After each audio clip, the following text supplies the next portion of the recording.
పలాస ప్రజానీకానికి ఇప్పటికే ఆలస్యమైంది. దయచేసి మీ అందరూ నిశ్శబ్దంగా ఉంటే చంద్రబాబు నాయుడు గారు మీతో చాలా సేపు మాట్లాడడానికి ఇక్కడికి వచ్చారు. దయచేసి క్రమశిక్షణ, టీడీపీ పార్టీలో ఉండే క్రమశిక్షణ పాటించాలని కోరుకుంటున్నాను. మీ ఆనందం అర్థమవుతుంది. 5.5 సంవత్సరాల తర్వాత తితిలిలో మనందరి మధ్య ఉండి మనకి ఆపత్ బాంధవుల్లాగా ఎడారిగా మారిన ఉద్యానాన్ని మళ్ళీ ఉద్యానవనంగా మార్చి రేపు జూన్ 4వ తారీఖున ముఖ్యమంత్రిగా ప్రమాణ స్వీకారం చేయబోతున్నా. మరి మన కాబోయే ముఖ్యమంత్రి చంద్రబాబు నాయుడు గారికి మీ అందరితో మాట్లాడడానికి ఇక్కడికి వచ్చారు కాబట్టి దయచేసి ప్రతి ఒక్కరు కూడా నిశ్శబ్దంగా మాటలు వినాలని కోరుకుంటున్నాను. పలాస నుంచి టీడీపీ మరియు జనసేన మరియు బీజేపీ కుటుంబ సభ్యులు వచ్చే తెలుగుదేశం మరియు జనసేన బీజేపీ ప్రభుత్వంలో ఈ 5 సంవత్సరాలు మేము పడిన ఇబ్బందుల్ని తొలగించడానికి ఈ రోజు మన మధ్యకొచ్చిన మన కాబోయే ముఖ్యమంత్రి చంద్రబాబు నాయుడు గారికి ఆహ్వానం పలకడానికి వచ్చిన ప్రతి ఒక్కరికి పేరు పేరున నమస్కారం తెలియజేసుకుంటున్నాను. 5.5 సంవత్సరాల క్రితం మీ అందరూ ఈ రోజుకి మర్చిపోరు. ఒక ముఖ్యమంత్రి స్థానంలో నుండి ఒక మారుమూల ఉన్న పలాసలో 12 రోజులు మున్సిపాలిటీలో మన మధ్య కరెంటు లేకుండా ఇబ్బంది పడుతూ మన ఇబ్బందుల్ని 12 రోజుల్లో తొలగించి దసరా పండుగ కూడా మన మధ్య చేసుకున్న మన ముఖ్యమంత్రి, రేపు కాబోయే ముఖ్యమంత్రి చంద్రబాబు నాయుడు గారు. సార్, 5.5 సంవత్సరాలు చాలా ఇబ్బంది పడ్డాం. తెలుగుదేశం పార్టీని పక్కన పెట్టినందుకు రాష్ట్రంతో పాటు పలాస కూడా ఎంతో బాధపడింది. 5 సంవత్సరాలు ఎటువంటి అభివృద్ధి సంక్షేమం లేకపోగా ఈ రోజు ప్రతిపక్షాల మీద, ప్రశ్నించే పార్టీల మీద దాడులు, మాట్లాడితే భూ కబ్జాలు. ఒకప్పుడు పలాస అంటే తెల్ల బంగారం, పలాస అంటే శ్రీకాకుళానికి వర్తక కేంద్రం. ఈ రోజు పలాస అంటే భూ కబ్జాలు, పలాస అంటే తప్పుడు కేసులు, పలాస అంటే ప్రతిపక్షాల మీద అర్ధరాత్రి జేసీబీలు తీసుకెళ్లి ఇల్లు కూల్చడాలు. ఇవి తప్పితే ఈ 5 సంవత్సరాలు ఏమీ జరగలేదు సార్. నాకు సమయం తక్కువగా ఉందని తెలుసు సార్. మా పలాసకి మీ హయాంలోనే మొదలైంది ఆఫ్ షోర్ ప్రాజెక్ట్. ఇటు పలాస మున్సిపాలిటీ, మరి నందిగామ, అటు మెలియాపుట్టికి వచ్చే 15-20 సంవత్సరాలు సాగునీరు, తాగునీరు అందించే ఆఫ్ షోర్ ప్రాజెక్టు మీ హయాంలోనే 464 కోట్లతో మొదలైంది. ఈ 5 సంవత్సరాలు గాలి కబుర్లు చెప్పారు. 50 కోట్లు అన్నారు, 500 కోట్లు అన్నారు. ఎవడి జోబులోకి వెళ్ళాయో తెలియదు కానీ ఒక్క ఇటుక కూడా పడలేదు. మళ్ళీ మీ హయాంలోనే అది పూర్తి చేసి ఈ రోజు పలాస మున్సిపాలిటీలో 10 రోజులకు ఒక్కసారి మంచినీళ్ళు ఇస్తున్నారు. మా ఆడపిల్లలు, నా అక్క చెల్లెలు ఎంత ఇబ్బంది పడుతున్నారో తెలుసు. మున్సిపాలిటీలా లేదు, మురికి పాలిటీలా తయారయ్యింది. కనీసం రోడ్లు లేవు. మాట్లాడితే గాలి కబురు చెప్తున్నారు. ఇవాళ ఉదయం మీరు వస్తున్నారని తెలిసి ఇక్కడికి అప్పటికే పేటీఎం జంతువులు మొదలు పెట్టాయి. ఉత్తరాంధ్రకి ఏం చేయడానికి వచ్చారని నేను చెప్తాను. ఉత్తరాంధ్రకి 2015లో హుదూద్ వచ్చినప్పుడు విశాఖపట్నాన్ని, 2019 తిత్లీ వచ్చినప్పుడు శ్రీకాకుళాన్ని దగ్గరుండి కన్న తండ్రిలా చూసుకొని మళ్ళీ ప్రజల మొహంలో చిరునవ్వు చూసి వెళ్లారు. ఉత్తరాంధ్రకి ఏం చేశారో మా అందరికి తెలుసు. ఇటు ఆఫ్ షోర్ గాని, వంశధార గాని, పాతపట్నంలో గాని అన్ని మొదలు పెట్టింది కూడా చంద్రబాబు నాయుడు గారే. మరి మీరు ఈ 5 సంవత్సరాలు ఏం చేశారయ్యా? ఋషికొండకి బోడిగుడ్డు కొట్టించి మా పలాసలో అన్ని కొండలకి, నెమలకొండ, సూదికొండ అన్ని కొండలకి బోడిగుడ్డు కొట్టించారు. రెడీగా ఉండండి. నెల రోజుల లోపల ఉత్తరాంధ్ర ప్రజలు ప్రతి వైసీపీ వాడికి క్షవరం చేయించి ఇంటికి పంపించడానికి సిద్ధంగా ఉన్నారు. సార్, మీ ముందు పెడుతున్నాను. ఎక్కువ మంది ట్రైబల్ సోదరులు ఉండే మా పలాసలోని మందస మండలం నుండి ఎన్నో ప్రాంతాలు ఉన్న మా పలాసలోని ఐటీడీఏ తీసుకుని పక్క జిల్లాలో పెట్టేస్తారు. మీ హయాంలో మళ్ళీ మా శ్రీకాకుళం కొత్త జిల్లాకి ఐటీడీఏ రావాలని కోరుకుంటున్నాం సార్. అలాగే గత 30 సంవత్సరాలుగా మీ హయాంలోని నాన్నగారు కట్టించిన కళింగదల, డబార్ సింగ్, దామోదర్ సాగర్ ప్రాజెక్టులకి కనీసం ఈ రోజు రిపేర్లు కూడా చేసే నాదుడు లేడు. ఆ చర్యలు మనం చేపడితే ఇంకో 20 సంవత్సరాలు ఇక్కడ తాగునీరు, సాగునీరు ప్రజలకు ఇబ్బంది లేకుండా ఉంటుంది సార్. అదే విధంగా పలాస అంటే ఉద్దానం, పలాస అంటే జీడిపప్పు, జీడి పిక్కర్ రైతులకి మన హయాంలో వచ్చే 13-14 వేలని ఈ రోజు తగ్గించి 6,000-7,000కి వాళ్ళ కష్టాన్ని దోచుకుంటున్నారు. మళ్ళీ మీ వల్లే వాళ్ళకి గిట్టుబాటు ధర సాధ్యం అవుతుందని కోరుకుంటున్నాను సార్. పలాస అంటే ఈ రోజు కిడ్నీ వ్యాధులు 5 సంవత్సరాలుగా 5 కొండల్ని మింగి అక్కడ ఒక హాస్పిటల్ కట్టించాడు. అది మీ హయాంలోనే, తితిడిలోనే మీరు శంకుస్థాపన చేసిన హాస్పిటల్. మీరు ఇచ్చిన డయాలసిస్ కేంద్రాల్లో ఉన్న మిషనరీ తీసుకెళ్లి అక్కడ పెట్టి డయాలసిస్ చేస్తున్నాడు. మాకు కావాల్సింది ఉత్తానం కిడ్నీ రీసెర్చ్ సెంటర్. ఇన్ని సంవత్సరాలుగా కిడ్నీ వ్యాధితో ఎందుకు చనిపోతున్నారో తెలియని మా యువతకి ఆ మహమ్మారి నుండి కాపాడే రీసెర్చ్ సెంటర్ వస్తే కనీసం వచ్చే తరాలైన కిడ్నీ వ్యాధికి గురి కాకుండా ఉంటాయి సార్. వలసల జిల్లాలోని పలాస ముందందులో ఉంటుంది. పలాసలో ఉన్న వాళ్ళు ప్రతి వాళ్ళు ఇటు మిలిటరీలో గానీ డిఫెన్స్ లో గానీ పనిచేస్తున్నారు. వాళ్ళ కోచింగ్ తీసుకోవడానికి మళ్ళీ విశాఖపట్నం దాకా వెళ్తున్నారు. మీ హయాంలో మా పలాసలో ఒక డిఫెన్స్ కోచింగ్ సెంటర్ వస్తే నా తమ్ముళ్ళకి అన్నదమ్ములకి చాలా బాగుంటుంది సార్. అలాగే ఏ తప్పుడు కేసుల్లో మిమ్మల్ని స్కిల్ డెవలప్మెంట్ అని చెప్పి మిమ్మల్ని ఇబ్బంది పెట్టి తప్పుడు కేసులతో జైల్లో పెట్టారో ఆ స్కిల్ డెవలప్మెంట్ ద్వారా ఎంతో మంది దూరదేశాలకు వెళ్లి మోసపోయి అక్కడే ఇబ్బంది కొని మన ఎంపీ గారి దయ వల్ల బయటకు వస్తున్నారు. ఆ స్కిల్ డెవలప్మెంట్ సెంటర్ మా టెక్కలి పలాస ఇచ్చాపురంలో ఒకటి మీ దయ వల్ల పెట్టగలిగితే ఎంతో మంది పిల్లలు మీ శిక్షణ పొంది విదేశాలకు వెళ్ళగలుగుతారు. అలాగే మా వజ్రపు కొత్తూరులో మత్స్యకార సోదరులు ఉన్నారు సార్. మన హయాంలో ఇచ్చే అన్ని స్కీములు పోయాయి. ఆఖరికి 5 రూపాయలతో వలలు కుట్టుకునే సూది కర్ర కూడా ఇవాళ వాళ్ళకి ఇవ్వటం లేదు. మళ్ళీ తెలుగుదేశం వస్తేనే మత్స్యకారులు బతుకులు బాగుపడతాయి. మా మత్స్యకారులకు ఒక కోల్డ్ స్టోరేజ్ ఫెసిలిటీ ఇవ్వగలిగితే వాళ్ళు పట్టిన మత్స్య సంపదని వాళ్ళు అనుకున్న రీతికి పంచగలరు సార్. మరియు మా పలాసలో భూ కబ్జాలు చాలా ఎక్కువ అవుతున్నాయి సార్. దయచేసి మీ హయాంలో వచ్చే జూన్ తర్వాత ఏర్పడబోయే తెలుగుదేశం పార్టీలో ప్రతి భూ కబ్జాకైన వాళ్ళకి మరి న్యాయం చేసి వాళ్ళ తాలూకు భూములు వాళ్ళకి ఇవ్వాలని కోరుకుంటున్నాను. మీరు ఎంతో శ్రద్ధగా పేదలకి ఇల్లు ఇవ్వాలని చెప్పి ఇటు హుదూదు హౌసులు టిట్కా హౌసులు కట్టించారు. దయచేసి వాటిని పాడు పెట్టి అక్కడే పెడుతున్నారు. మళ్ళీ మా హయాంలో రిపేర్ చేసి వాళ్ళకి ఇవ్వాలని కోరుకుంటున్నాను. మరి మా వాళ్ళందరూ మీ మాటలు వినాలని తహతహలాడుతున్నారు. మీరు ముఖ్యమంత్రి అయితే పలాస తాలూకా పరిస్థితి మారుతుందని తెలుసు. మీరు అనుకున్నట్టు అనంతపురంలో ఒక కియా కంపెనీ పెట్టి అనంతపురాన్ని కలకల్లాడారు. ఎందుకో మరి ఎచ్చర్ల దాటి మా శ్రీకాకుళంకి ఒక కంపెనీ రావట్లేదు.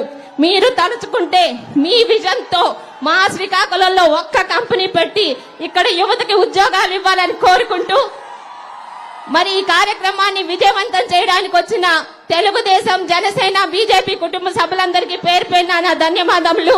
జై తెలుగుదేశం, జై చంద్రబాబు నాయుడు గారు.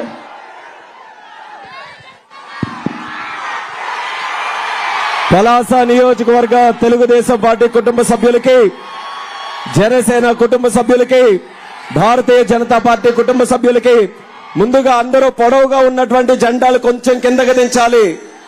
బస్ కాంప్లెక్స్ వరకు కూడా జనాలు ఉన్నారు. వాళ్ళందరికీ కూడా ఇది కనబడాలి, వినబడాలి.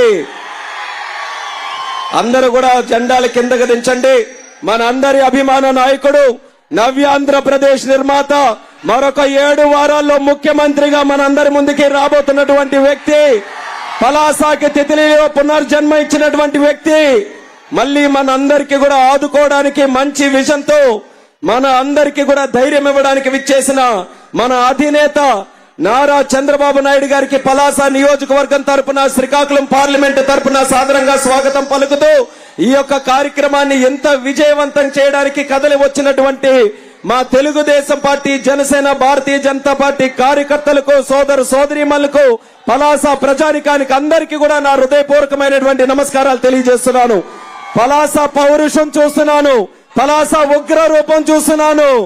ఈ ఉగ్ర రూపం దాల్చినటువంటి పలాసని తట్టుకునే శక్తి ఆ దొంగల రాజ్యానికి, దొంగల రాజుకి లేదనేది కూడా తెలియజేస్తున్నాను. మీరందరూ కూడా సంసిద్ధంగా ఉన్నారనే మెసేజ్ ఈ కార్యక్రమం ద్వారా మనం అందిస్తున్నాం.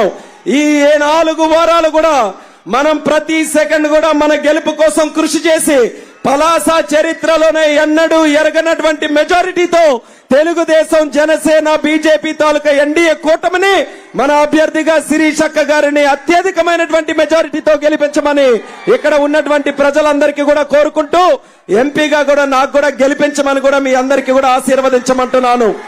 పలాసలో ఈ రోజు పెద్ద పులి దిగింది. ఈ పెద్ద పులిని చూసి జుత్తులు మారి నక్కలన్నీ కూడా పారిపోయే పరిస్థితుల్లో ఉన్నాయి. గుర్తు పెట్టుకోండి, ఈ 5 సంవత్సరాలు పలాసని ఎవరైతే చిత్రహింసలు కూడా పెట్టారో వార్తలు పెట్టి మిమ్మల్ని శిక్షించే రోజులు అతి దగ్గరలోనే ఉన్నాయి. ఖబర్దార్ అని వాళ్ళందరికీ కూడా హెచ్చరిస్తున్నాం. 5 సంవత్సరాలు పలాసలో ప్రశాంతత లేదు, పలాసకి త్రాగునీరు లేదు, పలాసకి సాగునీరు లేదు, పలాసకి ఉద్యోగాలు లేవు, పలాస జీడి కార్మికులకి మద్దతు ధర లేదు, పలాసలో ఎటువంటి న్యాయం లేకుండా ఒక ఆర్ఓబి కంప్లీట్ చేయలేదు, రైతు బజార్ కంప్లీట్ చేయలేదు, ఇండోర్ స్టేడియం కంప్లీట్ చేయలేదు. ఇలా ఏ కోణాన్ని చూసుకున్నా సరే ఈ 5 సంవత్సరాలు పలాసలో కొండల్ని మింగారు తప్పితే ఏ ఒక్కరికి కూడా న్యాయం చేసే పరిస్థితి ఈ రోజు లేదు. అందుకనే మళ్ళీ మన ప్రభుత్వం వచ్చిన తర్వాత చంద్రబాబు నాయుడు గారి తాలూకా నాయకత్వం మీ అందరికీ కూడా గుర్తుంది. పలాసకి తిత్లీ తుఫాను వస్తే 10 రోజులు ముఖ్యమంత్రిగా ఇక్కడే బస చేసి ప్రతి ఒక్కరి గుండెల్లో ధైర్యం నింపి పలాసకి ఆ రోజు అన్ని విధాలుగా నేనున్నానని నమ్మకం ఇచ్చినటువంటి ఏకైక నాయకుడు మన నారా చంద్రబాబు నాయుడు గారు. అటువంటి నాయకుడితో పాటు ఈ రోజు భుజం భుజం కలుపుతున్నటువంటి యోధులు, ఒక పక్కన జనసేనాని పవన్ కళ్యాణ్ గారు, మరొక పక్కన దేశ ప్రధానమంత్రి నరేంద్ర మోదీ గారు, త్రిమూర్తుల్లాగా మన పలాసకి మన ఆంధ్ర రాష్ట్ర అభివృద్ధి కోసం మేము నిరంతరం కూడా మీతో పాటు నిల్చుంటామని నాయకులు కలిసికట్టుగా మనకి ధైర్యం ఇస్తున్నారు. మన ప్రాంతం అభివృద్ధి చెందాలనంటే, మన పిల్లలకి భవిష్యత్తు ఉండాలంటే ఎన్డీఏ కూటమిని మనం ఖచ్చితంగా గెలిపించుకోవాలని పలాస ప్రజలకు అందరికీ కూడా విన్నపం తెలియజేసుకుంటున్నాను. జీడి కార్మికుల తాలూకా, జీడి రైతుల తాలూకా సమస్య చంద్రన్న ఉన్నప్పుడు సుమారు 15,000 వచ్చేది బస్తాకి, ఈ రోజు 7,000 కూడా రావట్లేదు. పార్లమెంట్ లో ప్రత్యేకంగా నేను ప్రశ్న అడిగాను కేంద్ర ప్రభుత్వానికి, మా జీడి ప్రాంత రైతులకు ఆదుకోండనంటే ఆ రోజు కేంద్ర ప్రభుత్వం సమాధానం ఇచ్చింది, రాష్ట్ర ప్రభుత్వం నుంచి ఒక్కటంటే ఒక్క రిప్రజెంటేషన్ కూడా జీడి రైతులకి సంబంధించి రాలేదని. మీలాగా పేటీఎం బ్యాచ్ లాగా మాట్లాడే నాయకుడిని కాదు. పార్లమెంట్ లో చెక్ చేసుకోండి. ఫిబ్రవరి సమావేశాల్లో క్వశ్చన్ నంబర్ 625 అడిగితే ఈ యొక్క రాష్ట్ర ప్రభుత్వం జీడి కార్మికుల మీద, రైతుల మీద అస్సలు స్పందించే పరిస్థితి లేదు. ఆ రైతుల్ని మళ్ళీ మనం ఆదుకోబోతున్నాం. అలాగే సాగునీరుకి చంద్రన్న పెట్టినటువంటి ఆ రోజు ఆలోచన, వంశధార నుంచి బాహుద వరకు లింకప్ చేసి అక్కడ వంశధార తాలూకా నదీ జలాలను ఇచ్చాపురం వరకు కూడా తీసుకొని వెళ్లాలని ఆ జియో తీసుకొని వస్తే ఆ జియోని కూడా చింపేసి పక్కన పెట్టారు. మళ్ళీ ఆ లింకప్ అనుసంధానం చేసేటటువంటి స్థాయిలో చంద్రన్న పనులు చేపట్టబోతున్నారని కూడా ఈ సందర్భంగా తెలియజేస్తున్నాం. ముఖ్యంగా పలాసలో ఆర్మీ, ఎక్స్ ఆర్మీ తాలూకా వ్యక్తులు చాలా మంది ఉన్నారు. వాళ్ళ కోసం కార్పొరేషన్ గురించి చంద్రన్న ఆ రోజు ముఖ్యమంత్రిగా ఉన్నప్పుడే అడుగులు వేశారు. చేసే సమయానికి ప్రభుత్వం మారింది. మళ్ళీ ఆయన మాటల్లోనే ఖచ్చితంగా కార్పొరేషన్ ఏర్పాటు చేసి మా పలాస నుంచి, శ్రీకాకుళం జిల్లా నుంచి అనుక్షణం బార్డర్ లో సైనికుల్లా పనిచేస్తున్నటువంటి ప్రతి ఒక్కరికి కూడా, ఆ కుటుంబాలకి కూడా ఆదుకోవాలని చంద్రన్నకి ఈ సందర్భంగా విన్నపం తెలియజేసుకుంటున్నాను. అలాగే ఎక్కువ మంది ఉన్నటువంటి పలాస నియోజకవర్గానికి నా వంతుగా కేంద్రీయ విద్యాలయం ఇక్కడే ఏర్పాటు చేయడానికి కూడా వచ్చే 5 సంవత్సరాల్లో నేను కృషి చేస్తానని పలాస ప్రజల సాక్షిగా ఈ సందర్భంగా మీ అందరికీ తెలియజేస్తున్నాను. మీరందరూ మా ఇద్దరికి కూడా ఆశీర్వదించండి. మా నమ్మకం అంతా మా చంద్రన్నే. చంద్రన్న ఉంటే రాష్ట్రంలో ఏదైనా సాధ్యం.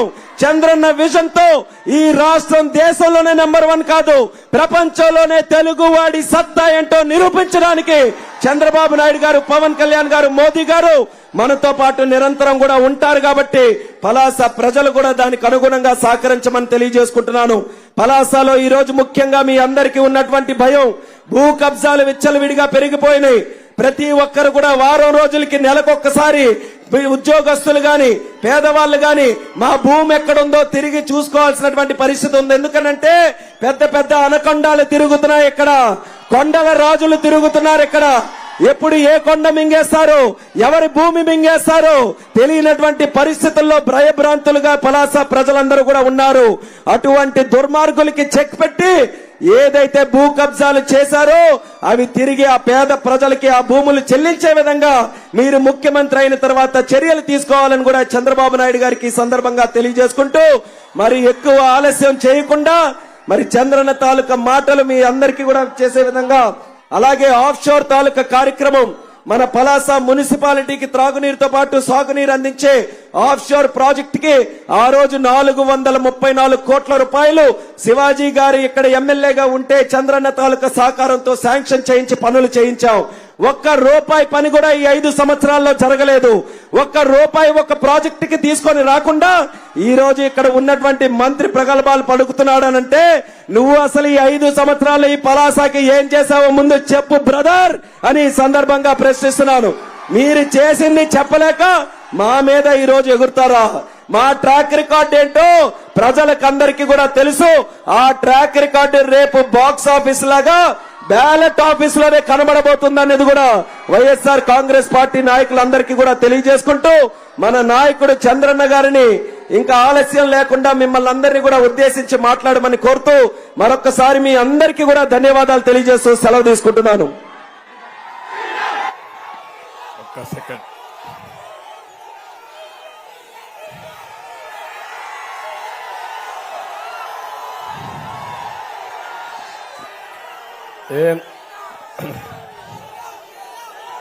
ఏం తమ్ముళ్ళు హుషారుగా ఉన్నారా?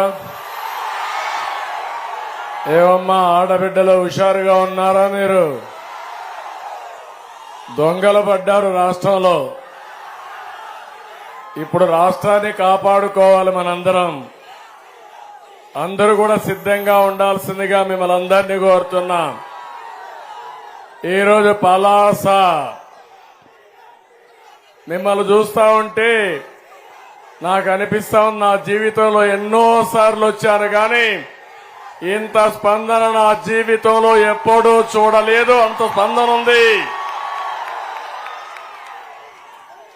ఎక్కడ పోయినా ప్రజల్లో విపరీతమైనటువంటి స్పందన. అదే మరి ప్రభుత్వ వ్యతిరేక చాలా స్పష్టంగా కనపడుస్తా ఉంది.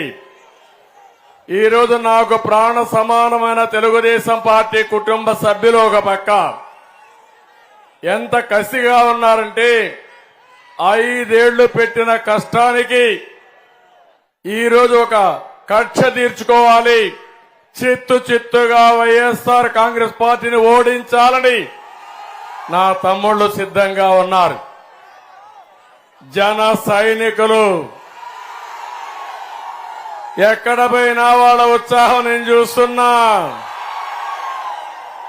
మా నాయకుడిని అవమానించిన ప్రతి ఒక్కరిని చితగ్గొట్టాలని మా జన సైనికులు సిద్ధంగా ఉన్నారు. ఇంకో పక్కన మనం ఎన్డీఏలో భాగస్వాములయ్యాం. తెలుగుదేశం, జనసేన, బీజేపీ కలిసి ఇప్పుడు మీ ముందరకు వచ్చాం. మీ ముందరకు వచ్చినప్పుడు ఇక్కడ ఉమ్మడి అభ్యర్థులుగా మన రామ్మోహన్ నాయుడు ఎంపీ అభ్యర్థిగా ఇక్కడికి వస్తారని నాకు ఈ జిల్లాకు వచ్చినప్పుడు ముందుగా నాకు గుర్తొచ్చేది నా మిత్రుడు ఎర్రం నాయుడు. ఉత్తరాంధ్ర ముద్దు బిడ్డ. నేను ఒకసారి యునైటెడ్ ఫ్రంట్ లో మంత్రి పదవి వస్తే కేబినెట్ ర్యాంక్ ఇవ్వాలంటే ఎవరికి ఇవ్వాలని ఆలోచించినప్పుడు ఒక్క నిమిషం ఆలోచించకుండా నేను ఎంపిక చేసిన అభ్యర్థి ఎర్రం నాయుడు గారు అని చెప్పి నేను మీకు తెలియజేస్తున్నా. ఒక సమర్థవంతమైన నాయకత్వాన్ని ఇవ్వగలిగే శక్తి, తెలివితేటలు, కలుపుగోల్తనం ఎర్రమనాయుడుకు ఉన్నాయి. ఈ రోజు ఎర్రమనాయుడు లేని లోటు తెలుగుదేశం పార్టీకి తీరని లోటు. అయినా కూడా ఈరోజు రామ్మోహన్ నాయుడు కూడా తండ్రికి తగ్గ బిడ్డ. 2 సార్లు ఎంపీ అయ్యాడు. 3వసారి ఎంపీ చేయడానికి మీరు సిద్ధంగా ఉన్నారు. అది నాయకత్వ లక్షణం. పులికి పుట్టే బిడ్డ కూడా పులిగానే పుడుతుంది, పులి బిడ్డే పుడుతుంది. అదే మరి ఇంకొకసారి మీరు చూస్తే ఇక్కడికి వస్తానని నాకు గుర్తొచ్చేది గౌరవనీయులు సర్దార్ గౌత లచ్చన్న.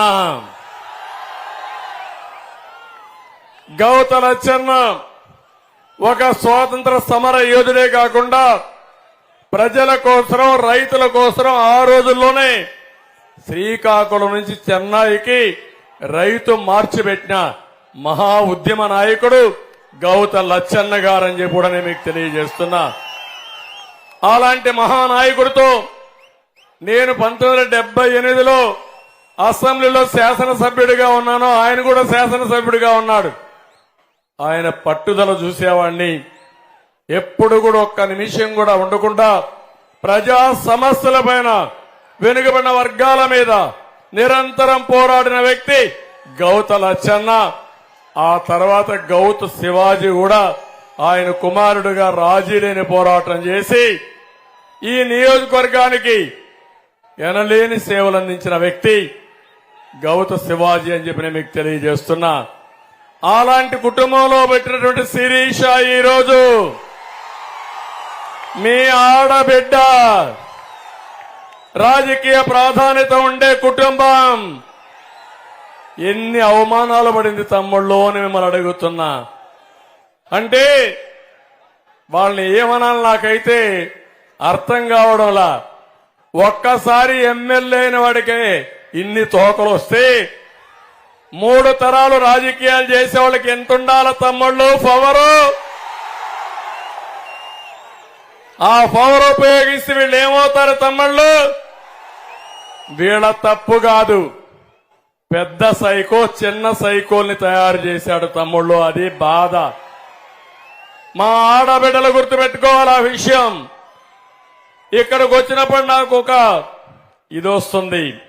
శ్రీకాకుళం కొత్త కాదు, ఉత్తరాంధ్ర నేను రావడం కొత్త కాదు, 40 ఏళ్ల నుంచి వస్తూనే ఉన్నా. మనం ఉదుహుదును చూశాం. ఉదుహుదు కంటే స్పీడ్ గా నేను విశాఖపట్నానికి వచ్చి ఆ రోజు ఈ ప్రాంతాన్ని కాపాడానా లేదా అని మిమ్మల్ని అడుగుతున్నా. 12-14 రోజులు విశాఖపట్నంలో మకాం వేశాను. కలెక్టరేట్ కొట్టుకోబోయింది. అయినా కూడా బస్సులోనే ఉండి తిరిగి మిమ్మల్ని అందరినీ మామూలు మనుషులు చేసిన తర్వాత తిరిగి హైదరాబాద్కు పోయిన రోజులు అవన్నీ. ఇక్కడ తిత్లీ వచ్చింది. నాకు సమాచారం తీసుకుని రాత్రంతా మేలుకొని తుఫాన్ని పర్యవేక్షించి ప్రాణ నష్టం లేకుండా కాపాడి తెల్లవారితో నేరుగా ఇక్కడికే వచ్చాను. పలాస కేంద్రంగా పెట్టుకుని 14 రోజులు ఇప్పుడే దసరా కూడా పండగ చేసుకోకుండా దసరా పండగ కూడా ఈ బాధితులతో మీదతోనే చేసి ముందుకు పోయిన పార్టీ తెలుగుదేశం పార్టీ. ఆ విషయం మీరు గుర్తుపెట్టుకోవాల్సిన అవసరం ఉంది. నేను ఇక్కడ ఒకే ఒక మాట మిమ్మల్ని అడుగుతున్నా. ఆ రోజు పక్కనే ఉన్నాడు ఈ యొక్క సైకో. ఎక్కడున్నాడు? విజయనగరంలో ఉన్నాడా లేదా? వచ్చాడా ఇక్కడికి? పరామర్శించాడా మిమ్మల్ని? ఎవరైనా బుద్ధుండేవాడైతే రాజకీయాల్లో అది అప్పుడేమన్నాడు? నాకు అధికారం లేదు, అధికారం చంద్రబాబు నాయుడుకు ఉంది, ఆయన చేస్తాడు, నాకు ముఖ్యమంత్రి పదవి ఇస్తేనే వస్తానని చెప్పిన దుర్మార్గుడు ఈ సైకో. అవునా కాదా అని అడుగుతున్నా మిమ్మల్ని. ఇది బాధ్యత అని మిమ్మల్ని అడుగుతున్నా. రాజకీయ నాయకుడి పరిస్థితి ఏంటి? ఈరోజు శిరీష ఉంది, లేకపోతే రామ్మోహన్ నాయుడు ఉన్నాడు. మీకు కష్టం వస్తే, ఇబ్బందులు వస్తే మీకు అండగా ఉన్నారా లేదా అని మిమ్మల్ని అడుగుతున్నా. అలాంటి వ్యక్తులు మీ మనుషులా? లేకపోతే నాకు అధికారం ఇస్తే అప్పుడు వస్తారన్న వాళ్ళు మీ హితులా? మీరే ఆలోచించుకోవాల్సిన అవసరం ఉంది. ఇది వీళ్ళ నేచర్. అది అంటే వీళ్ళంతా కూడా ప్రజల్ని సేవాభావంతో చూడరని చెప్పి కూడా నేను మీకు తెలియజేస్తున్నా. అందుకే నేను మళ్లీ చెప్తున్నాను, ఈ రోడ్డంతా నాకు జ్ఞాపకం ఉంది. ఎన్నిసార్లు తిరిగానో నాకే లెక్కలేదు. ఇక్కడే మున్సిపల్ ఆఫీసులోనే ఉన్నా, బస్సులోనే ఉన్నా, సమీక్షలు ఇక్కడనే చేశా. నేను శ్రీకాకుళం కూడా పోలేదు. జ్ఞాపకం ఉందా మీకు? నేను శ్రీకాకుళం పోతే అందరూ శ్రీకాకుళం వస్తారు, పని చేసే లోపల మధ్యాహ్నం అవుతుంది. అట్లా కాదు, ఇక్కడే ఉండాలి, క్షేత్రస్థాయిలో ఉండాలి, మిమ్మల్ని ఆదుకోవాలని దగ్గర 480 కోట్ల రూపాయలు మీకు ఇచ్చిన తర్వాత, ప్యాకేజ్ ఇచ్చిన తర్వాత ఇక్కడి నుంచి నేను వెళ్ళాను తప్ప అప్పటి వరకు ఇక్కడే ఉన్నానని చెప్పి నేను మీకు తెలియజేస్తున్నా. అప్పుడే నేను నరేగా కింద కూడా ఒక ప్రోగ్రాం పెట్టి మళ్లీ జీడి మొక్కలు కూడా మీకు ఇచ్చి, జీడి తోటలకు నష్టపరిహారం ఇచ్చి మళ్ళా పంటల అభివృద్ధి చేయాలనుకున్నారు.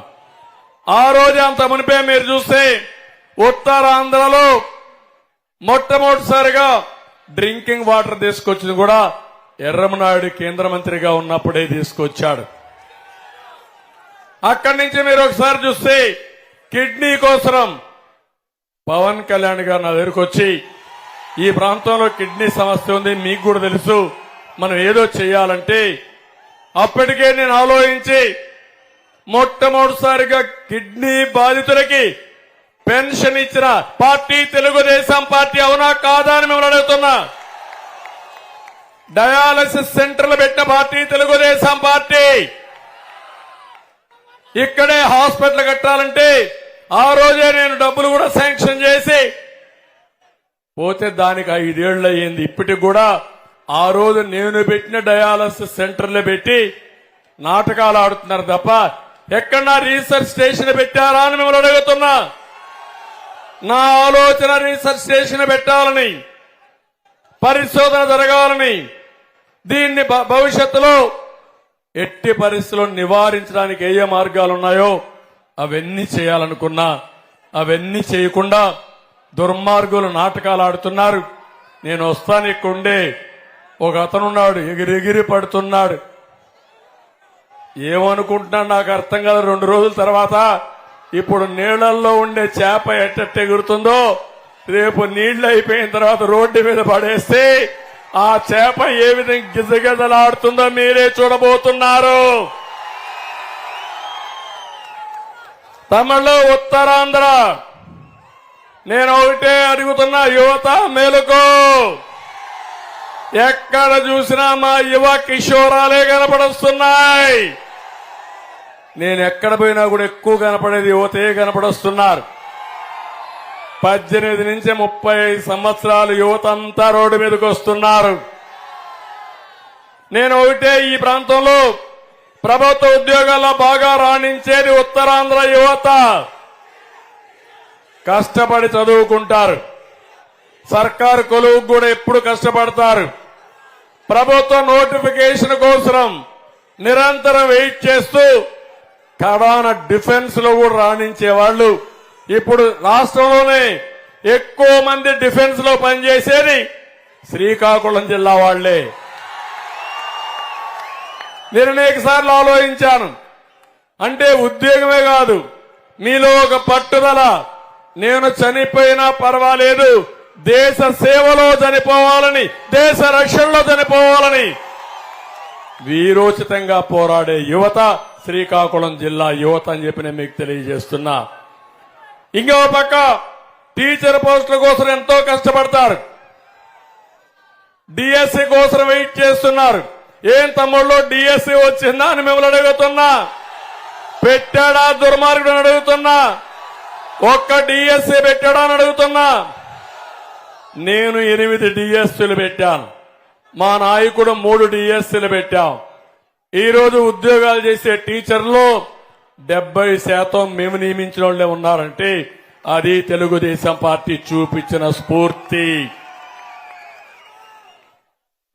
ఇప్పుడు కూడా మాట్లాడుతున్నారు ఇక్కడ కొంతమంది పేటీఎం బ్యాచ్.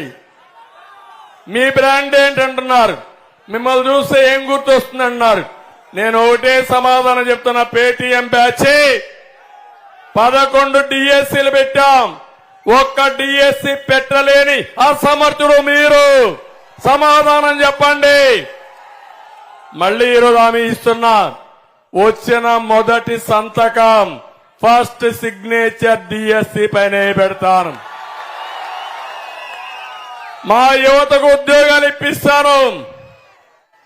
ఇదే కాకుండా ప్రతి సంవత్సరం దగ్గర మీరు ఒకసారి చూస్తే డిఎస్సి కోసం 5 లక్షల మంది విద్యార్థులు ప్రిపేర్ అవుతారు.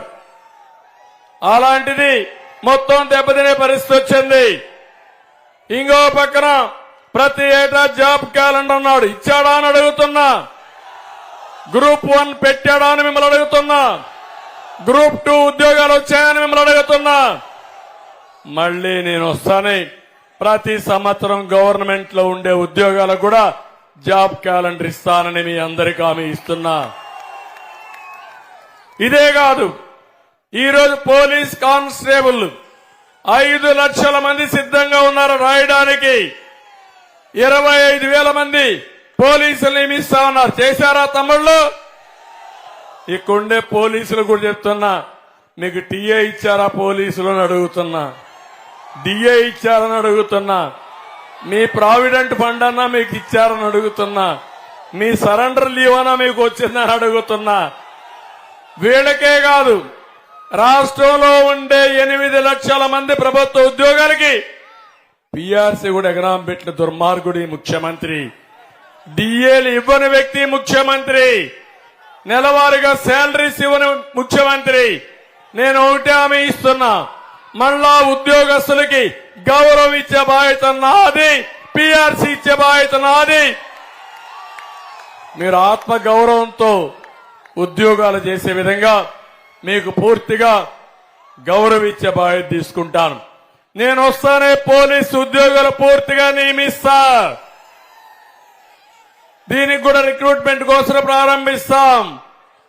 ఇది కాకుండా ఇంకొక పక్కన చూస్తే ఈరోజు మీ అందరినీ ఒకటే కోరుతున్నా, దేశంలోనే ఎక్కువ నిరుద్యోగ సమస్య మన రాష్ట్రంలో ఉంది. బీహార్ కంటే ఎక్కువ ఉంది మన రాష్ట్రంలో.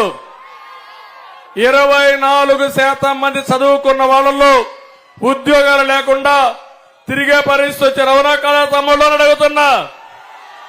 జాబు రావాలంటే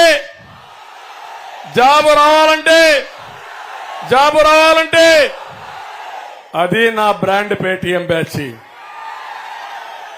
నేను చెప్పుకోకల్లా, ఏ చిన్న కుర్రవాడిని అడిగినా, చదువుకునే పిల్లల్ని అడిగినా, యువతను అడిగినా, ఉద్యోగాలు రావాలంటే బాబు రావాలనేది ప్రతి ఒక్కరూ చెప్పగలిగిన నగ్న సత్యం. అవునా కదా?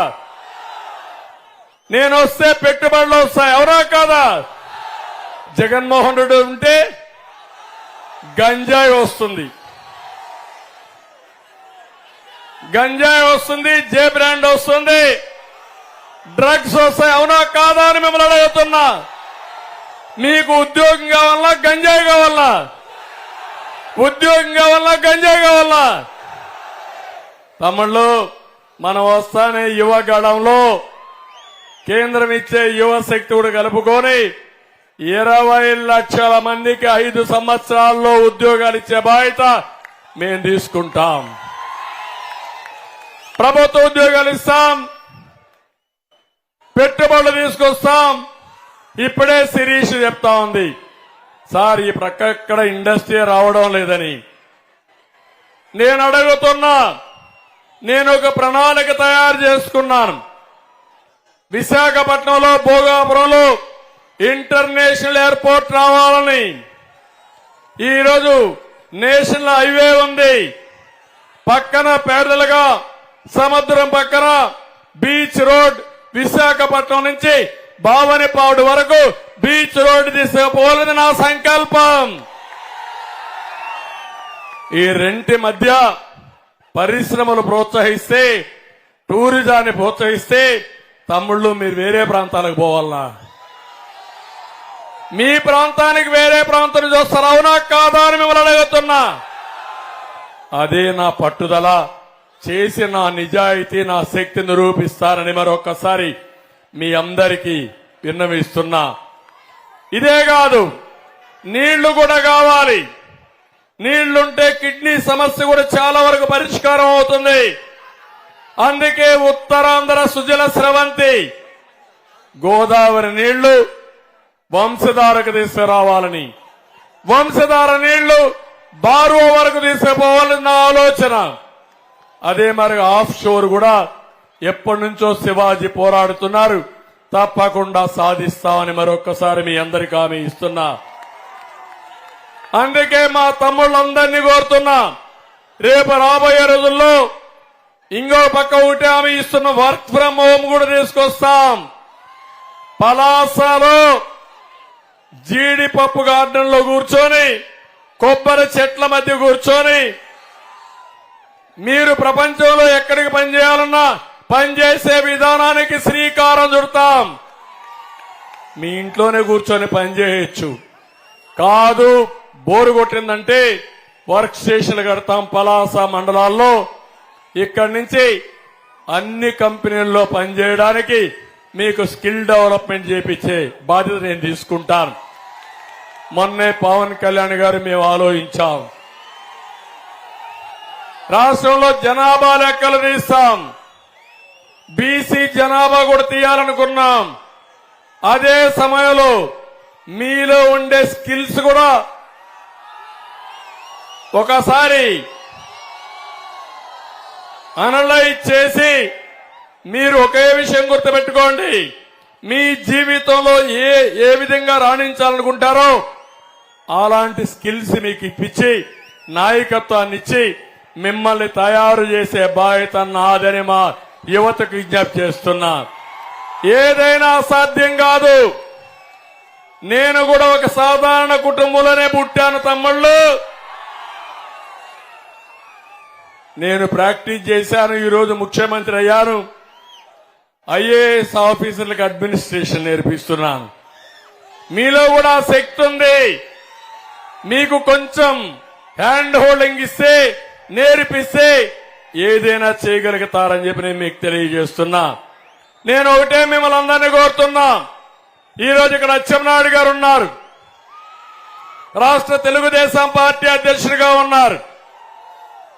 అదే వైఎస్ఆర్ కాంగ్రెస్ లో చూస్తే ఎవరిది పెత్తనం తమ్ముళ్ళు అని మిమ్మల్ని అడుగుతున్నా.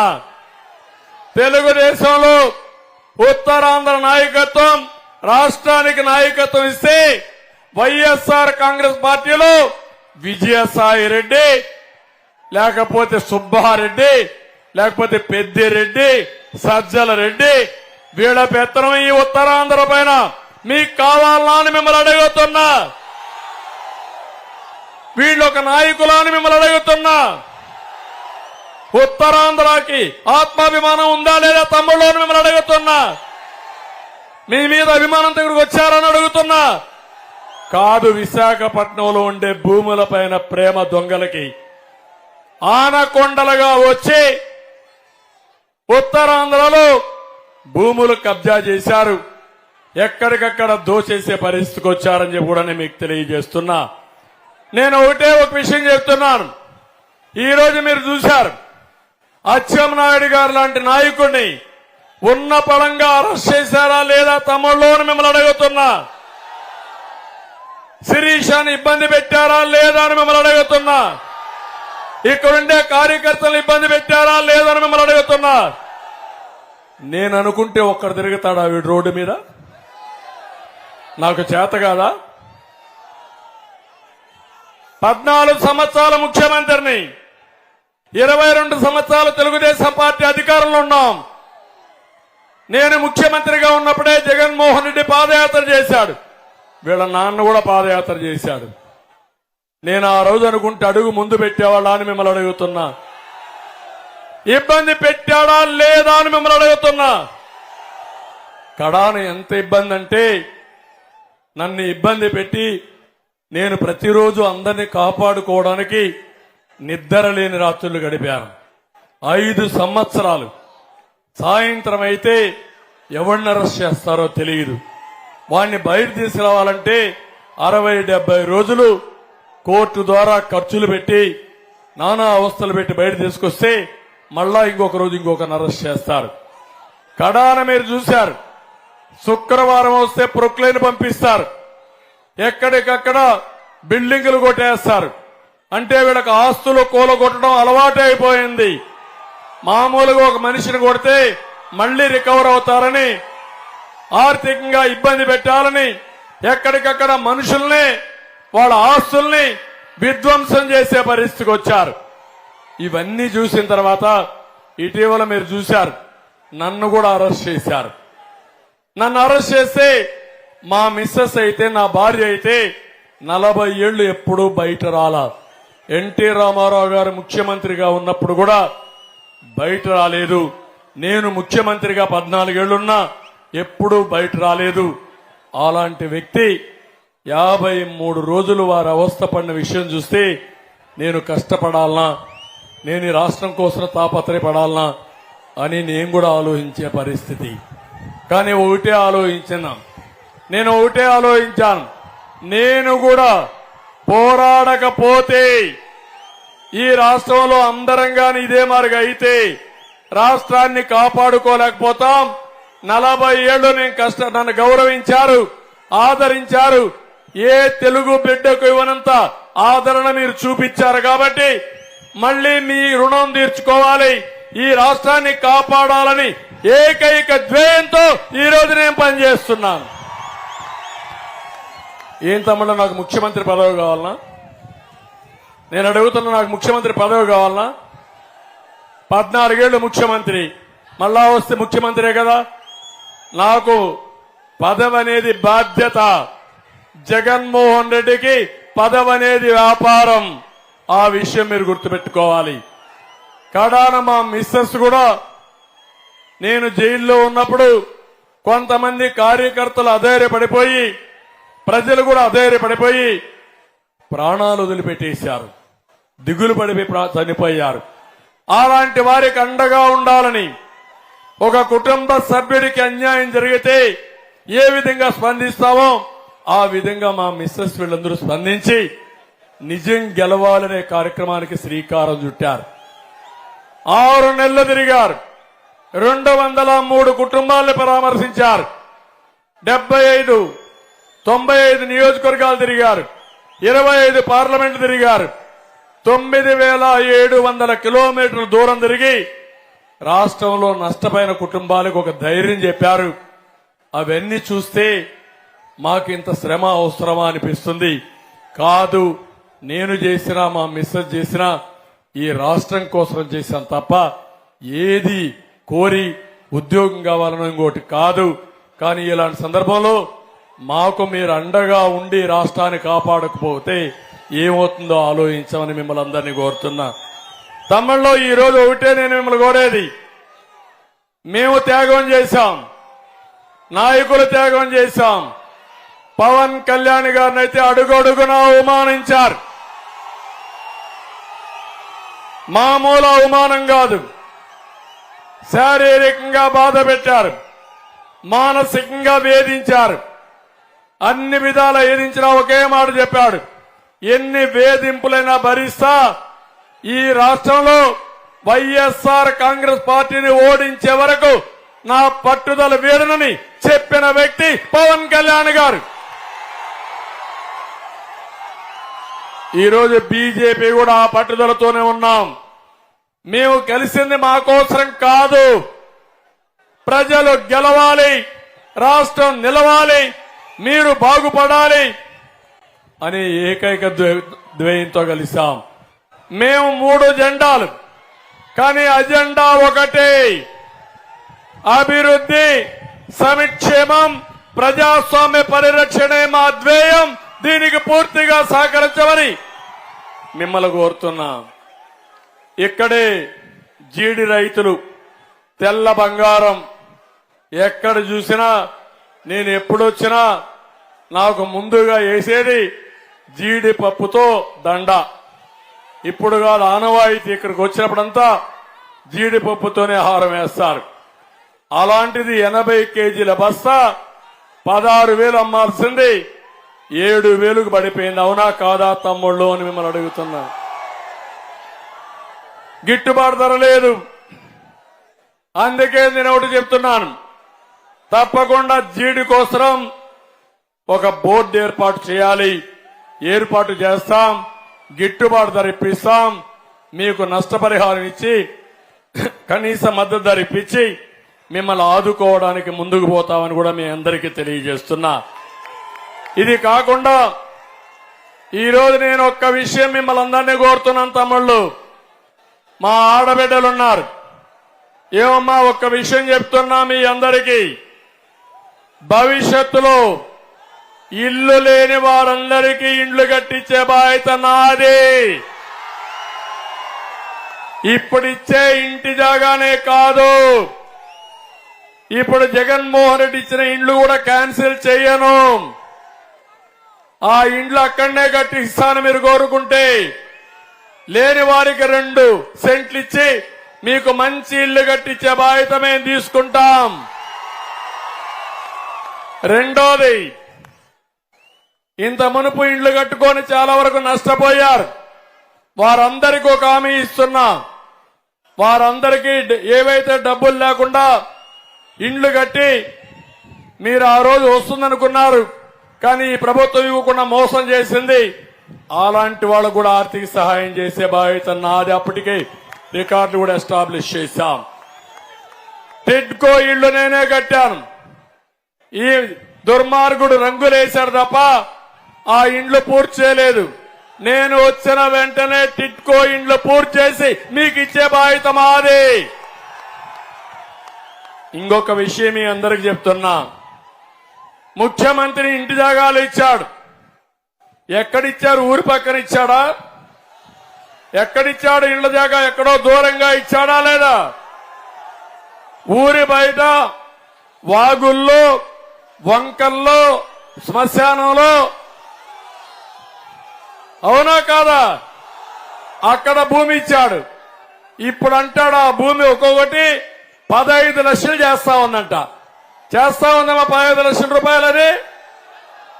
మామూలుగా ఆవరేజ్ మీరు తీసుకుంటే ఒక 15,000 20,000 చేస్తుంది. 15,000 చేసేదానికి రోడ్లు లేదా? వేసారా రోడ్లు? నేను కట్టింది బిల్డింగులు, జగన్మోహన్ రెడ్డి కట్టింది అగ్గిపెట్లు. ఆ ఇంట్లోకి పోతే నిలబడుకుంటే పడుకుంటే కాళ్ళు పడుకోగలుగుతారా? 6 అడుగులుందా? అలాంటి ఇల్లు కట్టి చెప్పుల పాలైపోయారా లేదా మీరు? కేంద్రం 1,50,000 ఇచ్చింది. 30,000 నరేగా డబ్బులు ఇచ్చాడు. దానికంటే ఒక్క పైసా ఎక్కువ ఇచ్చాడా అని మిమ్మల్ని అడుగుతున్నా. ఇచ్చాడా? 1,80,000 కంటే పైన ఇచ్చాడా మీ ఇంటికి? ఎవరికైనా ఇచ్చాడా అని అడుగుతున్నా. దాన్నిచ్చి ఈ రోజు ఈ ముఖ్యమంత్రి చెప్పేది 15 లక్షలు ఇచ్చాడంట మీకు ఒక ఇల్లు. చేస్తుందా తల్లి అని అడుగుతున్నా ఎవరైనా సరే. ఇంకొక పక్క ఈ రోజు మీరు చూస్తా ఉంటే ఇవన్నీ చూసినప్పుడు నాకు అనిపిస్తుంది అన్ని కూడా అబద్దాలు చెప్పడంలో దిట్ట. ఈయనకు PhD ఇవ్వచ్చు. ఈ రోజు నేను ఒక్క విషయం మీ అందరూ చెప్తున్నా. నేను బటన్ నొక్కానంటాడు. నువ్వు బటన్ నొక్కావు, నువ్వు బొక్కిందెంత అని అడుగుతున్నా. నొక్కిందెంత, బొక్కిందెంత సమాధానం చెప్పమని నేను అడుగుతున్నా. ఈ పలాసలో నేను అతన్ని విమర్శించడం కాదు.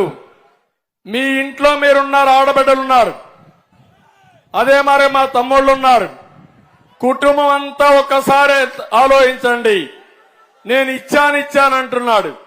ఏంటి నువ్వు ఇచ్చేది? మా డబ్బులే. అది కూడా బాధ లేదు. అబద్దాలు కూడా చెప్పే పరిస్థితికి వచ్చాడు. నేను ఒకటే, నీకెంత ఇచ్చాడు, ఎంత దుబ్బేశాడో ఒక్కసారి ప్రతి ఒక్కరూ బేరీ చేసుకోవాల్సిన అవసరం ఉంది. నేను అడుగుతున్న ఒక ఉదాహరణ. 2 మార్గాలున్నాయి. మీ మీద డబ్బులు దొబ్బేయడం ఒకటి ఉంది, మీకు ఇచ్చిందో ఒకటి ఉంది. దొబ్బేసిన దాన్ని ఒక లెక్క కడదాం, ఇచ్చిన దాన్ని ఒక లెక్క కడదాం. ఈ 2 కూడా బేరే చేద్దాం. మీకు గాని ఇచ్చుంటే నేను ఒప్పుకుంటా. అతను దొబ్బేసుంటే అప్పుడు మీరందరూ అతనికి శిక్ష చేయాలి సిద్ధంగా ఉన్నారా అని అడుగుతున్నా. దానికి ఎక్సర్సైజ్ ఏంటంటే, అతను దొబ్బేశాడంటే 1 లీటరు రక్తం, 1 లీటర్ ఒక రక్తం 1,00,000 రూపాయలు. అంటే 1 లీటర్ రక్తం ఈక్వల్ టు 1,00,000 రూపాయలు. మీకు ఇచ్చిన డబ్బులుంటే ఒక పువ్వు అంటే 1,00,000 రూపాయలు. ఈ 2 లెక్కేయండి. మీకు ఇచ్చిందెంత, దొబ్బేసిందెంత, ఈ 2 లెక్కేసుకుని అప్పుడు వస్తే ఎవరొచ్చినా నువ్వేమిచ్చమ్మా, ఆడబిడ్డలున్నారు. నేను ఎప్పుడు చెప్పేవాడిని, ఎవరు ఎన్ని చెప్పినా బెస్ట్ ఫైనాన్స్ మినిస్టర్స్, భారతదేశానికి ఫైనాన్స్ మినిస్టర్ నిర్మలా సీతారామన్ కంటే తెలివైన వాళ్ళు మా ఆడబిడ్డలు. మగవాళ్ళు డబ్బులు ఇస్తే, మీరు సంపాదించే డబ్బులు చూస్తే ఎంత పిల్లల చదువుకు పెట్టాలి, నిత్యావసర వస్తువులు ఎంత పెట్టాలి, కరెంటు ఛార్జీలు ఎంత కట్టాలి, బడ్జెట్ తయారు చేసి అవసరమైతే మిగల పెడతామా, లేకపోతే అప్పు చేస్తామా? మొత్తం వడ్డీ కరెక్ట్ గా లెక్కేసేది మా ఆడబిడ్డలు. అవునా కాదా తల్లి? ఇప్పుడు మీరు లెక్కేయాలి. మీ ఇంట్లో మగవాళ్ళను కూర్చొని పెట్టాలి. మొత్తం మీ ఇంట్లో నేను చెప్పిన లెక్కలన్నీ వేయండి. మొట్టమొదటిది మందు. ఏం తమ్ముళ్ళు మందు బాబులు ఉన్నారు ఇక్కడ? ఉన్నారా లేదా? ఏమమ్మా ఉండే మీ ఇంట్లో ఉంటే తాగేవాళ్ళు ఉంటే లెక్కేయండి. ఇందులో నేనున్నప్పుడు 60 రూపాయలు క్వార్టర్ బాటిల్, ఇప్పుడు 200 రూపాయలు. అవునా కాదా తమ్ముళ్ళు అని అడుగుతున్నా. అది కూడా నాసి రకం. అది తాగితే అనారోగ్యం, మళ్ళా హాస్పిటల్ ఖర్చులు అవుతాయి. లెక్కేసి ఒక రోజుకు 140 రూపాయలు చొప్పున నెలకు సంవత్సరానికి ఎంత అవుతుందో మీరు లెక్కేయండి. 5 ఏళ్లలో మీకు ఎంత భారం పడింది లెక్కేయండి.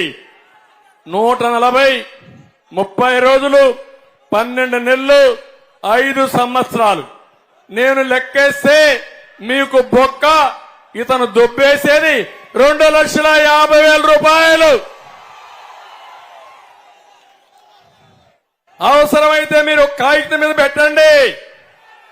కాగితం మీద పెట్టి 2,50,000 అంటే 2.5 లీటర్లు బ్లడ్ మీ దగ్గర నుంచి సాగేస్తున్నాడు జలగన్న. రెండోది మీ ఇంటి కరెంటు బిల్లు. అప్పటికి ఇప్పటికి తేడా. నేనున్నప్పుడు కరెంటు బిల్లు ఎంత తమ్ముళ్ళు? 200 వస్తే ఇప్పుడెంత? 600, 700, 1000. ఆవరేజ్న 500 తీసుకోండి. 500 తీసుకుంటే 500 ఇంటూ 12 ఇంటూ 5 లెక్కేసుకుంటే ఇది వాడకం బట్టి 30,000 నుంచి ఇంకా పైకి వెళ్ళిపోతుంది. ఇది బాధుడే బాధుడు.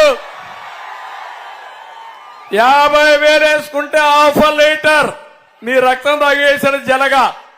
జగనన్న అవునా కాదా అని అడుగుతున్నా మిమ్మల్ని. అది అయిన తర్వాత పెట్రోల్ డీజిల్ బాధుడే బాధుడు. ఏమ్మా మోటార్ బైక్ ఉంటే ఒక విధానం, లేకపోతే ఆటో ఉంటే ఇంకోటి, కారుంటే ఇంకోటి. దీన్ని బట్టి చూస్తే 70 రూపాయలు పెట్రోల్ ఒకప్పుడు. ఇప్పుడెంత? 110. దుబ్బేసేదంతా 40. 40 ఇంటూ 30 ఇంటూ 12 ఇంటూ 5 లెక్కేసారా తమ్ముళ్ళు? ఇంట్లో కూర్చొని కాగితం మీద పెట్టండి. 30 రూపాయలు 330,000 అయితే 0.3 లీటర్స్ మీ యొక్క రక్తాన్ని జలగన్న తాగేశాడు. ఇంకో పక్క మీరు ఒక పక్క చూస్తే అదనంగా పప్పు మీద, నూనె మీద, బియ్యం మీద ఇంటి ఖర్చులు ఎంత అవుతుందో లెక్కేయండి.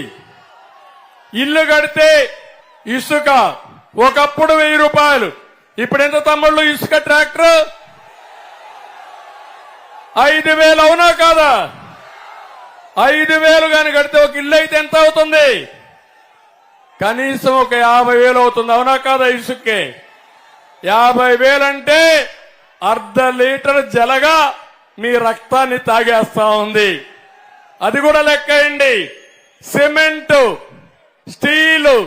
సిమెంట్ ఎవరిది? భారతీయ సిమెంట్. అక్కడ జలగం అలా తాగేస్తుంది మీ రక్తాన్ని.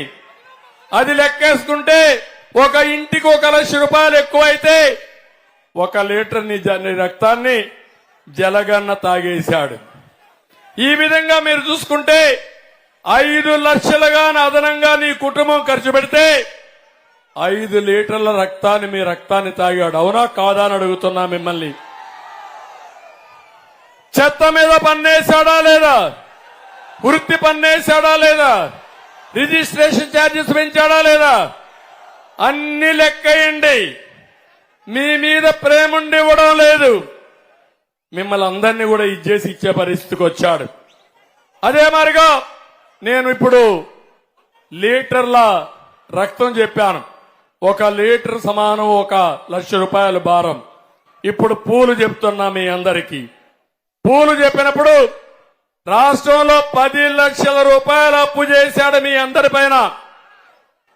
1,00,000 కుటుంబాలు వేసుకోండి అంటే ఒక్కొక్క కుటుంబం మీద 10 లక్షలు అప్పు చేసిన దుర్మార్గుడు ఈ జగనన్న. అంటే కనీసం 8 నుంచి 10 లక్షలు మీ మీద భారం వేశాడు. నేను అడుగుతున్న జగన్మోహన్ రెడ్డి కడతాడా? నేను జగన్మోహన్ రెడ్డి అనడంలా జగన్ రెడ్డి, జగన్ రెడ్డి. ఎక్కడ చూసినా గన్ చూపించి బెదిరిస్తున్నాడు. అందుకే నేను అడుగుతున్నా, అప్పులు మీరు కడతారా ఆయన కడతారా? మీరే కడతారా, అవునా కాదా? కనీసం కుటుంబం పైన 6-7 లక్షలు అప్పు చేశాడు. అంటే 6-7 పువ్వులు మీ నెత్తిన మళ్ళా ఎక్కడికక్కడ 6-7 పువ్వులు మన మీద వేశాడు, భారం వేశాడు. అక్కడి నుంచి వస్తే మీకు పెన్షన్ ఇస్తున్నాడు. నేనున్నప్పుడు 200 రూపాయలు 2,000 రూపాయలు చేశానా లేదా అని మిమ్మల్ని అడుగుతున్నా. ఈయనిచ్చిందంతా 1000 రూపాయలు. ఇప్పుడు నేను చెప్పాను, ఇంటి దగ్గరనే ఇస్తాం, మొదటి తారీఖు ఇస్తాం, 4,000 రూపాయలు పెన్షన్ ఇస్తాం, ఏప్రిల్ 1వ తారీఖునే ఇస్తానని హామీ ఇచ్చాను. అది కూడా లెక్కేసుకోండి. ఒక ఇంటికి ఇచ్చుంటే దగ్గర సంవత్సరానికి 2,000 2,500 ఆవరేజ్ వేసుకుంటే 30,000 ఇచ్చాడు. అది కాకుండా మీరు ఇంకొక పక్కన మీరు చూస్తే మీకు అమ్మ ఒడి ఇచ్చుంటే, ఆసరా ఇచ్చుంటే అవి కూడా లెక్కేయండి. ఒక ఆటో డ్రైవర్కి ఇచ్చుంటే ఎంత ఇచ్చాడు, ఎంత భారం వేసాడు అది కూడా లెక్కేయండి. ఇవన్నీ పూల కింద లెక్కేసి 1,00,000 రూపాయలు ఇచ్చుంటే ఒక పువ్వు కింద లెక్కేయండి. ఈ 2 కూడా లెక్కేసుకుని మొత్తంగా మీరు క్యాలిక్యులేట్ చేసుకుంటే మీకు ఎంత ఇచ్చాడు, ఎంత దుబ్బేశాడు, బ్యాలెన్స్ ఏంటి, మీకు ఎంత భారం వేశారు. మీరు మంచి జరిగితే అతను ఓటేయండి, చెడు జరిగితే చితగ్గొట్టి భూస్థాపితం చేయమని మిమ్మల్ని అందరినీ కోరుతున్నా.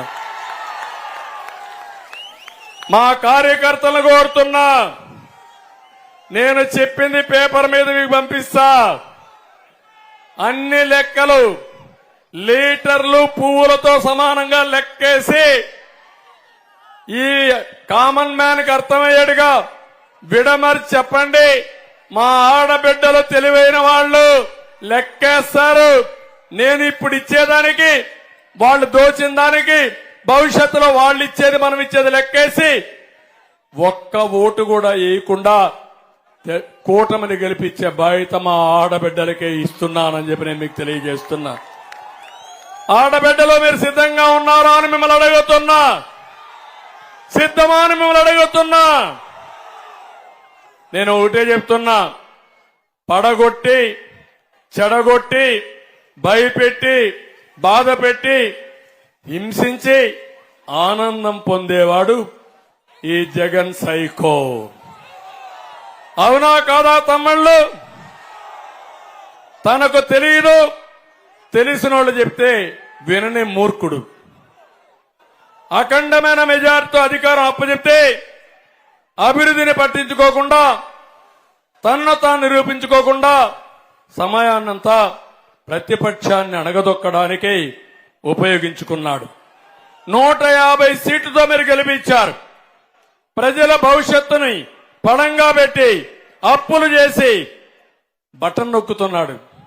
బటన్ నొక్కేది పెద్ద పని అయితే మంచం మీద పడుకున్న ముసలమ్మ కూడా బటన్ నొక్కగలుగుతారు. అవునా కాదా తమ్ముళ్ళు? నేను అడుగుతున్నా. సంపద సృష్టించాలి, ఆదాయాన్ని పెంచాలి, మా తమ్ముళ్లకు ఉద్యోగాలు ఇవ్వాలి, పెంచిన ఆదాయాన్ని పేదవాళ్లకు పంచాలి. అది పరిపాలన. అవునా కాదా అని మిమ్మల్ని అడుగుతున్నా. ఎవరికో పేరు వస్తుందని 30,000 ఎకరాలు భూమి అమరావతికి సేకరిస్తే 10,000 కోట్లతో బిల్డింగులు కడితే పాడుబెట్టినోడు, రాష్ట్రానికి రాజధాని లేనోడు రాష్ట్రానికి రాజధాని లేకుండా చేసిన దుర్మార్గుడు ఈ సైకో ముఖ్యమంత్రి.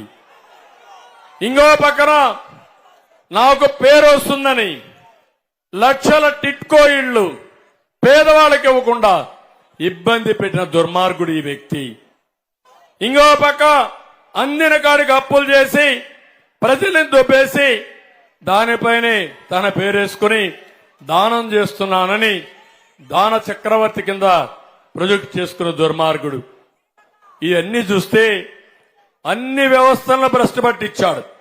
దానికి ఒక హీరోయిజంగా మాట్లాడుతున్నాడు. ఏ రోడ్డుకైనా మట్టేశారా తమ్ముళ్ళు అని మిమ్మల్ని అడుగుతున్నా. వ్యవసాయ శాఖ పనిచేస్తా ఉందని మిమ్మల్ని అడుగుతున్నా. సాగునీటి శాఖ పనిచేస్తా ఉందని మిమ్మల్ని అడుగుతున్నా. ఒక్క ప్రాజెక్టు కట్టారా అని మిమ్మల్ని అడుగుతున్నా. విద్యాశాఖ పనిచేస్తా ఉందని మిమ్మల్ని అడుగుతున్నా. ఆరోగ్య శాఖ పనిచేస్తా ఉందని మిమ్మల్ని అడుగుతున్నా. హాస్పిటల్ మందులు ఉన్నాయని మిమ్మల్ని అడుగుతున్నా. ఏంటి ఏం చేశాడు? అన్నీ చేసి సమాజంలో ఒక పని చేసి గాలోళ్లు పెంచాడు. ఇక్కడ కూడా ఒక గాలోడు పెంచాడు. ఇక్కడ ఒక ఎమ్మెల్యే ఉన్నాడు, అసలు గాలోడు. ఇతను నాకెప్పుడు చూడలా ఈ గాలోడిని. ఇలాంటి గాలోళ్లు పెంచి లక్షల కోట్ల రూపాయలు దుర్వినియోగం చేసి ఎక్కడికక్కడ మా తమ్ముళ్ళు చెప్పినట్టు చాలా దుర్మార్గంగా ప్రవర్తించి ఈరోజు రాష్ట్రాన్ని భ్రష్టు పట్టించారు. నేను చెప్పింది మీరు అర్థం చేసుకుని మళ్లీ ఒకసారి చెప్తున్నా, భవిష్యత్తుకు నాంది పలికే విధంగా మీరు కార్యక్రమాలు చేయాల్సిందిగా నేను కోరుతున్నా. నేను అందుకే మీ అందరినీ కోరుతున్నా, సూపర్ 6 తో మేము వస్తున్నాం. నరేంద్ర మోడీ కేంద్రంలో సంకల్ప పత్రంతో ఆయన వస్తున్నాడు. ఈ రెండు కలుపుకుంటే డబల్ ఇంజన్ సర్కార్, 2 మేనిఫెస్టోలు అమలు చేసే బాధ్యత మాది. ఒకటి కేంద్రం మేనిఫెస్టో, 2 రాష్ట్ర మేనిఫెస్టో, 2 అమలు చేస్తాం. దానికి ఎవరు సమర్థవంతమైన నాయకుడు? రామ్మోహన్ నాయుడు. నేను అడుగుతున్నా, మీరు ఎంపీలు ఓటేస్తే వేరే పార్టీకి మీరేం చేస్తారయ్యా? నేను అడుగుతున్నా. నీ కేసుల కోసం బేరసారాలు చేస్తారు తప్ప మాకు అవసరం లేదు. ఇప్పుడు నేషనల్ ఎన్డీఏ మేము కూడా భాగస్వాములం. అందరం కలిసి ఈ రాష్ట్రాన్ని అభివృద్ధి చేస్తాం. డబల్ ఇంజన్ సర్కార్, 2 మేనిఫెస్టోలు, 2 కలిపి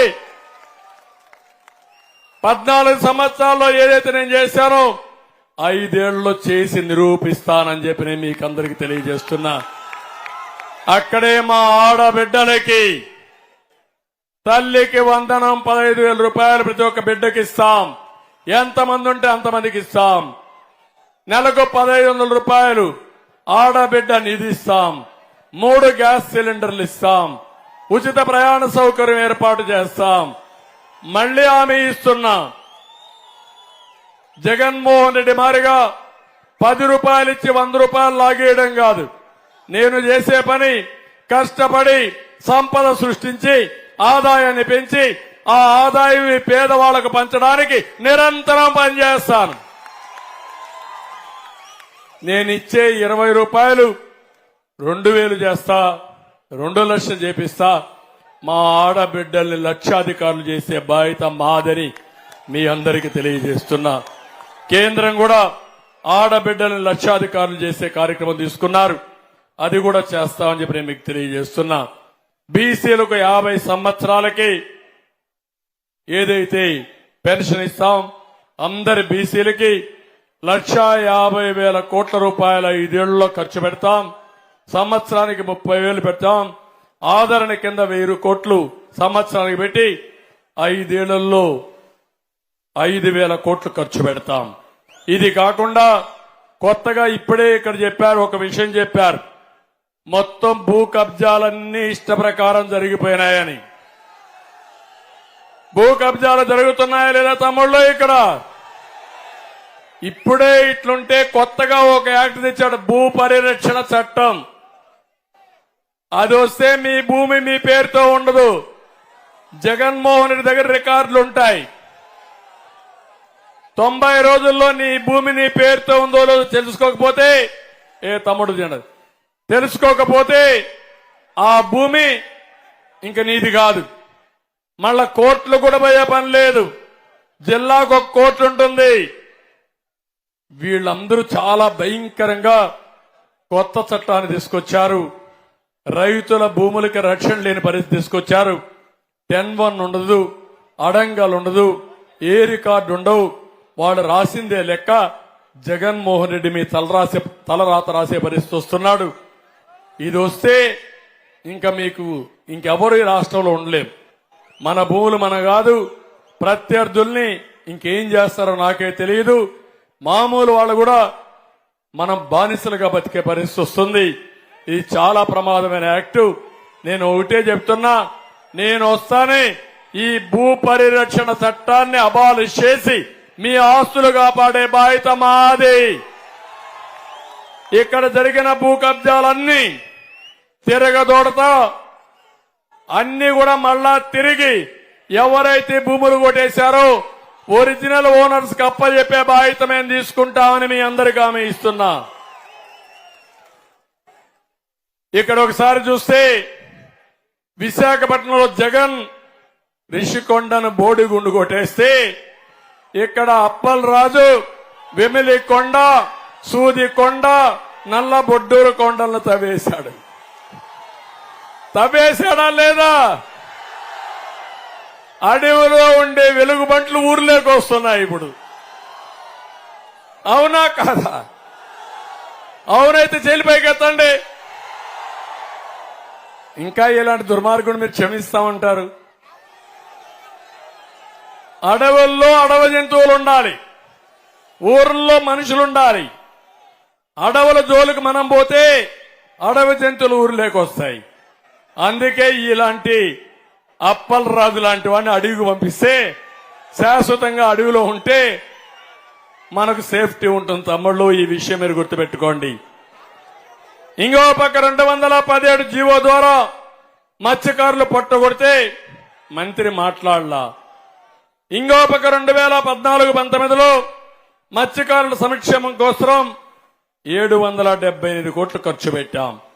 మత్స్యకారుల కోసం 70-90% సబ్సిడీతో వలలు, పడవలు, ఐస్ బాక్సులు, మొబెడ్లు, ఆటోలు, వ్యాన్లు ఇవన్నీ కూడా ఇప్పించిన ఘనత తెలుగుదేశం పార్టీదని చెప్పి కూడా నేను మీకు తెలియజేస్తున్నా.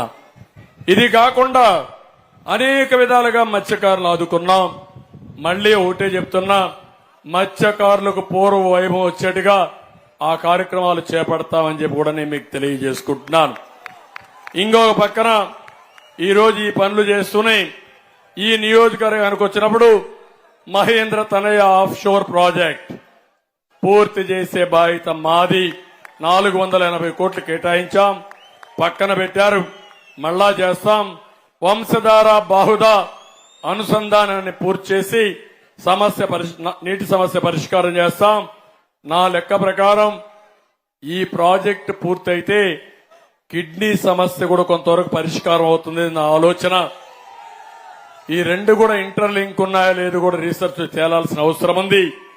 ఎప్పుడైతే నీళ్లు కిందికెళ్తున్నాయో ఫ్లోరైడ్ కంటెంట్ పెరిగిపోయి అక్కడి నుంచి ఆ నీళ్లు తాగినప్పుడు సమస్యలు కూడా వస్తాయనేది ఒక ఆలోచన ఉంది. నేను ఆ రోజు ఆలోచించాను, తప్పకుండా అలాంటి సమస్య పరిష్కారం కావాలంటే నీళ్లు రావాలి. అదే సమయంలో ప్రతి ఒక్క ఇంటికి కూడా ప్రొటెక్టెడ్ వాటర్ స్కీమ్ ద్వారా నీళ్లు వస్తే కొంతవరకు ఉపయోగపడుతుంది. ఆ తర్వాత మీరు తినే తిండి కూడా ఏదైతే తింటామో ఇక్కడ పంటలు వస్తాయో దానిపైన కూడా రీసెర్చ్ చేయడం. అల్టిమేట్ గా నేను ఒకటే ఆలోచిస్తున్నా, కిడ్నీ సమస్యలు లేకుండా ఉద్యానవనాన్ని ఏ విధంగా కాపాడాలనో కాపాడే బాధ్యత తీసుకుంటామని చెప్పి నేను మీకు తెలియజేస్తున్నా. వంశధార కాలువలకు సిమెంట్ లైనింగ్ వేయాలి, అది కూడా చేపిస్తాం. పలాస ఆర్ఓబి పనులు పూర్తి చేసి ట్రాఫిక్ ఇబ్బందులు లేకుండా చేయాల్సిన అవసరం ఉంది, ఇది కూడా చేస్తాం. శ్రీకాకుళానికి ఐటీడీ ఏర్పాట్ల పైన మీరందరూ అడుగుతున్నారు. ఐటీడీఏ పెట్టే బాధ్యత మేము తీసుకుంటాం, తప్పకుండా పెడతాం. ఇదే కాకుండా ఇంకో పక్క పలాసలో ఉన్న రైతు బజార్ ప్రభుత్వం మూసేసింది, కొన్ని దిక్కులు తాకట్టు పెట్టేసింది. నేను ఒకటే చెప్తున్నా, మళ్ళా ఈ రైతు బజార్లు పెట్టింది నేనే పెట్టాను, ఇప్పుడు కాదు, సమైక్య ఆంధ్రప్రదేశ్ లో.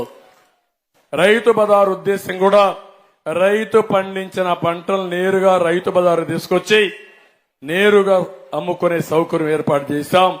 ఈ ఊరిలో పండిన పంట సర్ప్లస్ ఉంటే అది కూడా ప్రొక్యూర్ చేసి రాష్ట్రంలో ఉండే అన్ని రైతు బజార్లు అమ్మాలనేది ప్రధానమైన ఉద్దేశం చేశాం.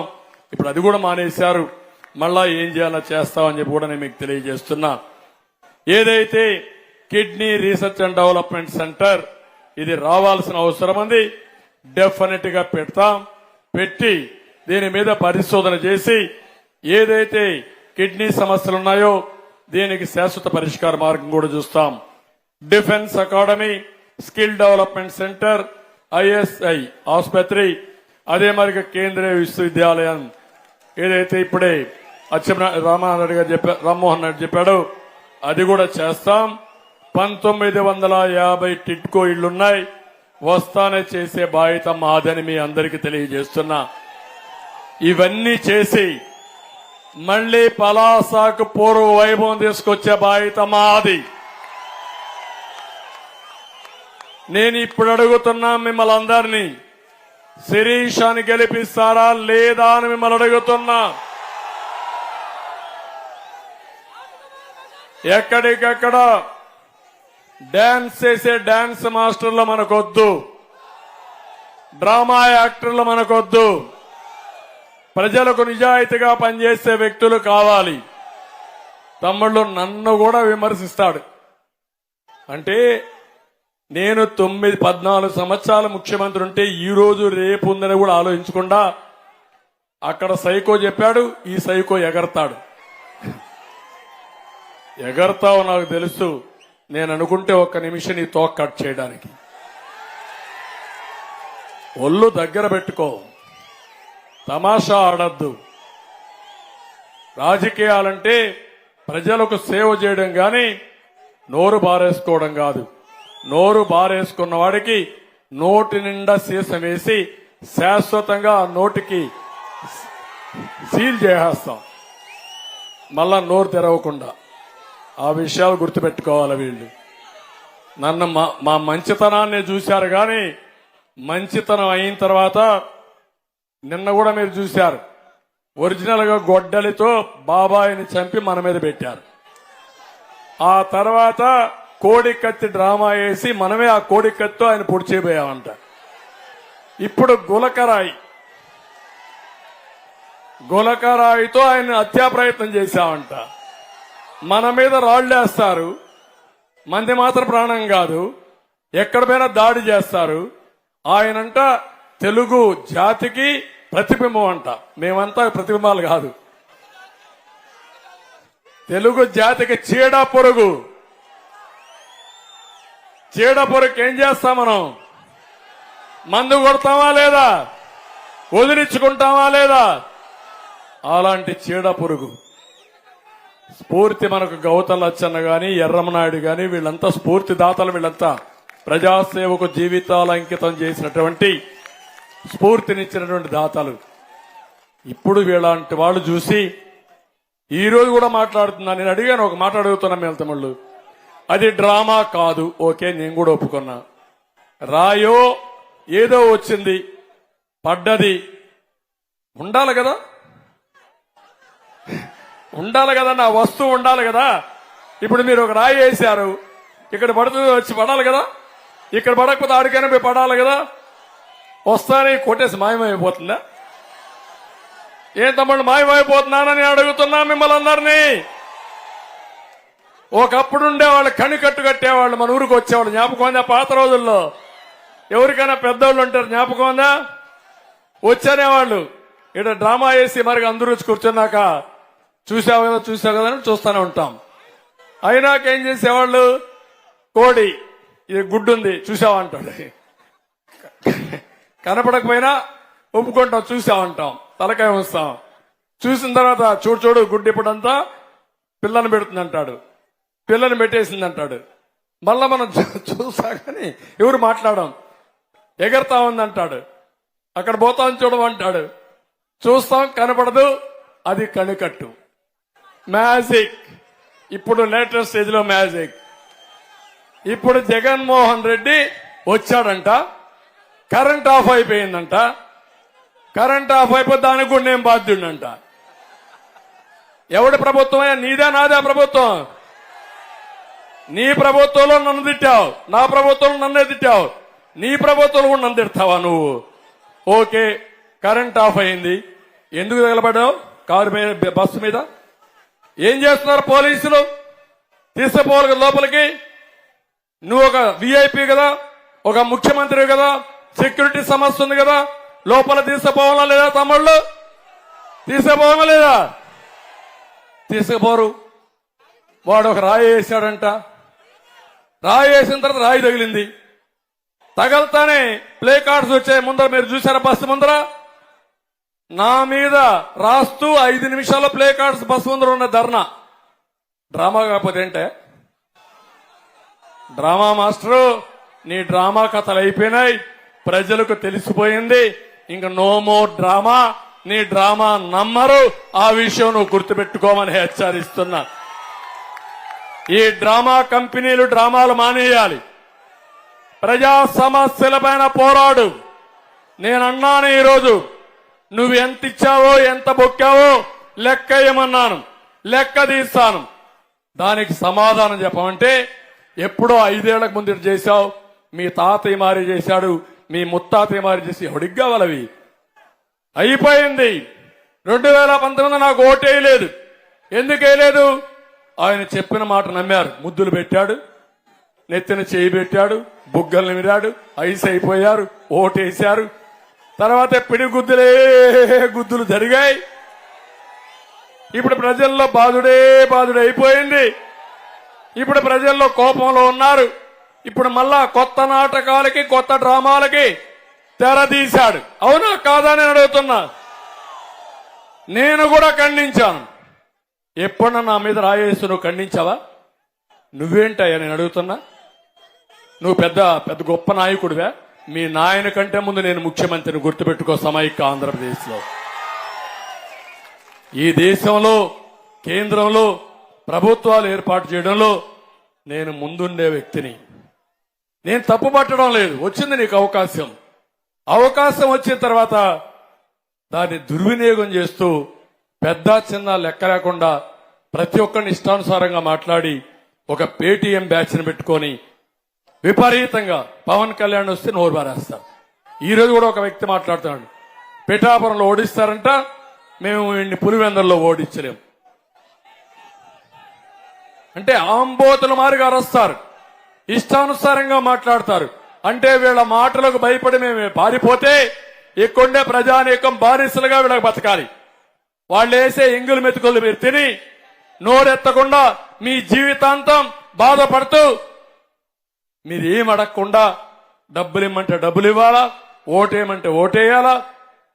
రేపు మనుషులకు రక్షణ లేదు, ఆడబిడ్డలకు శీలానికి రక్షణ లేదు. గంజాయి బ్యాచ్ వస్తుంది, గంజాయి తాగినోడికి తల్లి పెళ్ళాం వ్యత్యాసం తెలియదు. గంజాయి ఎందుకు వచ్చిందంటే నా మీద దాడి చేస్తారా, మా ఆఫీస్ మీద దాడి చేస్తారా? అంత కొవ్వెక్కిపోయిందా మీకు? అందుకే ఆ కొవ్వు తగ్గించడానికి ఈ ఎన్నికలు. మిమ్మల్ని అందరినీ కోరుతున్నా, ఎంఆర్పీఎస్ కూడా తప్పకుండా కేటగరైజేషన్ కు తెలుగుదేశం పార్టీ కట్టుబడి ఉన్నాం, అవి కూడా చేస్తాం. మళ్లీ నేను చెప్తున్నా, అందరికీ న్యాయం చేసి మళ్లీ ఆంధ్రప్రదేశ్ రాష్ట్రాన్ని, తెలుగు జాతిని అగ్రభాగాన పెట్టడం మా కూటమి లక్ష్యం. ఇది చేసే శక్తి సామర్థ్యం మాకుంది. నిండు మనసుతో ఆశీర్వదించమని అందరినీ కోరుకుంటూ సెలవు తీసుకుంటున్నా. జై హింద్, జై తెలుగు. సైకిల్ బెల్ మోగింది సౌండ్ ఫుల్, ఆ తాడే పల్లి ఇల్లు ఇక తాళ వేసుకెళ్ళు. అభివృద్ధి ఇల్లు 5 ఏళ్ళు బతుకు డల్లు, నువ్వు తప్పుకుంటే మేలు ఇక పైన గోడు ఇల్లు. జరుగు జగన్ ఖాళీ చెయ్యి కుర్చీ, జనరాజ్యం వస్తున్నది ఎన్నికల్లో గెలిచి. ట్రింగ్ ట్రింగ్ ట్రింగ్ ట్రింగ్ ట్రింగ్ ట్రింగ్ ట్రింగ్ ట్రింగ్ ట్రింగ్ ట్రింగ్. వెళ్ళు వెళ్ళు వెళ్ళు, నువ్వు పక్క సైడ్కెళ్ళు, నీ ఒక్క ఛాన్స్ చాలు ఇక నీకు మాకు చెల్లు. ఇడ్లీ తినాలంటే సాంబార్ కావాలి, ఆ పూరి తినాలంటే ఆలు కుర్మా కావాలి, ఆ ఆంధ్రప్రదేశ్ అడిగి తినాలంటే జగనే కావాలి. మా బాగోగులు మంచిగా చూసే బాబు గారికే వేస్తాం. జగన్